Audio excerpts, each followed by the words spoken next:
Hello everyone and welcome to an opening video in which I will show you how to crush e4 with pawn to c6, the Caro-Kann defense. So e4 and c6, and the main idea of the Caro-Kann defense is to push this d pawn to d5. And the point of it is that if they take, then we will simply take back for c pawn, and this is just very good for us. The main move for them is to play pawn to d4, and I'll show all the other lines afterwards, but we will respond with pawn to d5. And now they have an option. We are threatening to take their e-pawn, so they either have to push it, the advanced variation, take it, the exchange variation, or defend it somehow with either their knight or their f-pawn. I'll start off with the most common response, which is pawn to e5, the advanced variation. And the main line here is bishop to f5, but in my opinion there's just way too much theory you need to learn to be able to play this effectively. So instead, a variation I have been having a ton of success with lately is to move pawn to c5, the Botvinnik Karl's defense. The point of it is that we are attacking their center immediately, and if they end up taking us, then now their e-pawn and their c-pawn are both very weak and we will end up winning one back. However, the most popular move here is to actually just play c3 and defend the center. But now we just play knight to c6, they'll play knight to f3, and now we play bishop to g4, and this is actually just an upgraded version of the French defense. So we are pinning their knight to their queen, and after bishop to e2, undoing the pin, and pawn to e6, this is literally just a French defense. We have the exact same pawn structure, e6, pawn d5, and pawn on c5, but the difference is that in the French defense, this light squared bishop is usually on c8, or d7, having a very depressing life jumping between these two squares. However, here it is out and about having a great life. So because of that, this is just an objectively better version of the French defense. One of the main ideas in this opening is that if they ever play the move pawn to pawn to h3, attacking our bishop, we don't want to go back and we don't want to go to f5. We're actually just going to trade it, and after they take back, this is just good for us, and in this variation we actually even end up winning a pawn, because queen to b6, yeah, we just end up winning a pawn. We have too much pressure on this d-pawn. If they defend it with bishop to e3, then we take their b2 pawn, and if they take us, then now we just take on c5, and once again we are having a double attack on f2 while also attacking on e5 with our knight. And this applies to any time they play pawn to h3. We are always going to take it because a bishop or queen on this f3 square just isn't really doing much. This d-pawn is well defended and we are pretty much never going to lose it. Other than bishop to e2, the other line they have here is bishop to b5, pinning our knight to our king, at which point we simply play pawn to e6. And that's another very nice thing about these positions. They're all roughly the same. We all have the same ideas on all of them, so we don't really need to learn too much. And if they end up taking our knight, this is actually just good for us, because after we take back something like castles, we will take their knight, they take back, take, and now we simply play knight to e7. And this is just good for us because we are going to end up pushing c5 again in the future, as well as now we have this open b file. And another one of the main ideas of the Caro-Kann is this knight on g8 here is always going to rotate to f5, like 99% of the time. It will either go there by going knight to e7 and then knight to f5, or more rarely knight to h6 and then to f5. And this idea of rotating to f5 happens in literally every single Caro-Kann position. So that's all for the c3 line, but what if they actually end up taking our pawn? If they do this, then once again we have pretty much all the same ideas. We're going to go knight to c6, attacking their pawn, they will defend it with knight to f3, and then we play bishop to g4. Pinning, they'll play bishop to b5, counter-pinning us. By the way, no, this does not just win a piece, because they can block with their knight. Now we simply play pawn to e6. Once again, you can see all these exact same ideas are coming into play. Now we are attacking this c-pawn here, so they will very likely defend it with bishop to e3. If they don't defend it, then we will just take it. And now simply queen to c7. In the other positions, we will usually go queen to b6, but obviously we can't right now. So instead, queen to c7 is the next best thing, attacking their e-pawn, and there might be something where you can trade this knight here, and then end up winning the pawn back with a very nice position. So that is if they play pawn to e5, the advanced variation, but what if they end up taking us, the exchange variation, and I'll show you in a move, but the Panov variation as well. So if they play this, then we will obviously take back, and now they have an option here. If they play the move pawn to c4, then it is now the Panov Attack. However, if they play anything else, like bishop to d3, bishop f4, knight out, then we'll simply play all the same ideas. So I'll show bishop to d3 for our sakes, but if they play anything else, then it's the exact same ideas.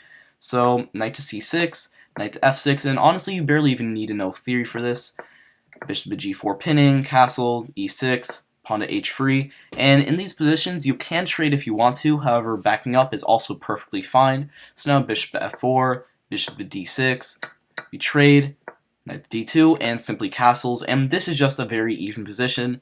Engine is saying some advantage for white, however if I'm honest it really is just not there. So the other idea they have here is, like I mentioned, pawn to c4, the Panov attack.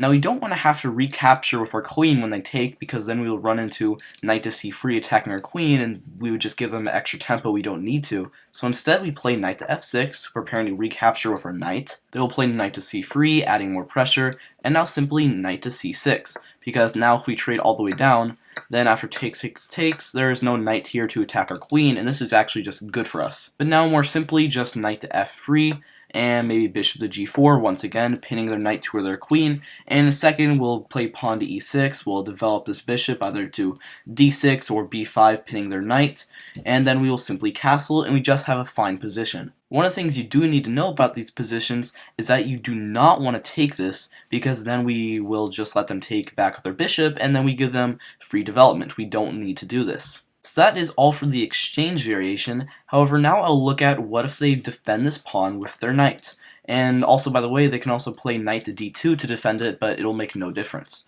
So knight to c3, defending. We will take it, they will take back, and now we play knight to f6. The most common move for them is to take, and I'll show you what to do if they do that in a second. However, if they don't take, they just back up, for example. If they play this, there are some other systems. However, I really like this one, pawn to g6, preparing to fianchetto our bishop on this long diagonal here. If they play this, or if we play this, then knight to f3, bishop to g7, bishop to d3, and we can basically play a lot of these moves automatically. We pin their knight to their queen. Do not be afraid to trade our bishop for their knight. And now we'll simply go pawn to e6, move our knight out, move our queen out somewhere, and this is just very fine for us. But if they do end up taking our knight, then now we will take back with our e-pawn. And here is the Tartakower Variation. And there is a very specific way that you are going to want to play this. And that is to move your bishop out immediately, castle, and then rotate this knight into the f8 square. So that will look something like knight to f3, now bishop to d6, bishop to d3, castles, rook to e8, and now they play pawn to c3, and we start rotating our knight into f8, so knight to d7, and if they play queen to c2, attacking this, then now we play knight to f8, defending it, and this is just very good for us, and at beginner levels, people may not see that this is protected. And from here, we will simply, develop our bishop, move our queen up, and this is just very good for us. Another idea in these positions is to eventually play knight to g6, and if they take, then you can actually just take back your h-pawn, and you will end up with a pawn cube position, which allows you to go on a kingside attack without risking your own king's safety. So that is all for the knight to c3 or knight to d2, but now we'll look at one more variation, the fantasy variation, which is protecting this e-pawn with their f-pawn. Now the thing you do not want to do in these positions is to trade. The engine will say it's best, but after pawn to e5 here, the reason we don't want to do this is that now we allow them a very easy way to play. They're going to play bishop to c4, knight out, and castle. And we're going to have to protect our king on this attack here, and there are way too many positions where we only have one move that doesn't just lose on the spot, and in my opinion, it's really just not worth going for. Instead, I recommend this move, pawn to e6, making a nice little pyramid of Giza here, and just being very solid. If they ever take, then we'll just simply take back, and now we question why they played this pawn to f3, because it's just kind of stupid now and completely useless. If they don't take, then simply something like knight to c3 to them, and now bishop to b4, bishop to d2, and now knight to e7. You don't really need to know theory to play this. We will castle on the next move, move our knight out, and yeah, this is just very good for us. Now, obviously, there are an infinite amount of sidelines. However, I will show you one more common thing that they can do, which is not playing pawn to d4, instead playing knight to c3, or knight to f3, and after we play pawn to d5, now they move the other knight out, and this is known as the two knights attack. If they play this, then we will simply take their e-pawn, and after they take back, now once again knight to f6. If they move to the side instead of trading, then once again, same ideas. However, if they do trade, then we'll simply take back. And now this is basically a Tartakower structure. Not the exact same, because for them it's a little different. Their D pawn is still here. For us, we have these two F-file pawns, and we're going to have the exact same ideas here. So that is all you really need to know to play the Caro-Kann. Thank you so much for watching. Like, subscribe, do all that stuff, and I will see you next time. Have a great day.